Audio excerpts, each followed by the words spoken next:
Excellency, when it comes to promoting ICT development, what are the biggest challenges still facing developing nations? Well, there's still a lot of challenges that the whole world faces, both the developed and the developing world.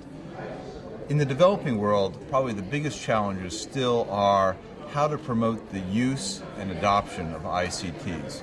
That involves things like getting greater investment opportunities to the private sector to make the substantial investments in ICTs that all countries require, whether developed or developing.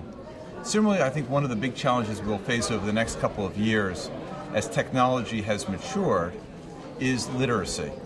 In the developing world, there's still a tremendous demand for increased educational opportunities for everyone to be literate. As we move from a wireless world where people communicate by voice to an internet world where people need to be able to read and to communicate in written form, the importance of literacy, which has always been high, becomes even greater. Lots of challenges, but lots of opportunities as well. What should agencies like ITU be doing to help accelerate ICT uptake and investment?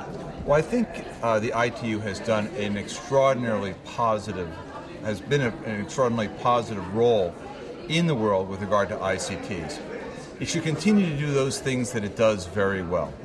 For example, it needs to focus increasingly on the use of standardization, to promote standardization so that we can have technology be deployed throughout the world in ways that are very cost efficient. Similarly, the ITU's role with regard to spectrum is very important, particularly as the world moves to a more wireless way of communicating, whether it's voice again with regard to mobile phones or with regard to wireless access to the internet. And then lastly, by convening the world and working on best practices so we can all learn from each other, be able to not only learn but then to grow with each other as people and as countries develop best practices, we share those best practices and then be able to deploy them in each of our countries. Excellency, thank you very much. My pleasure. Thank you.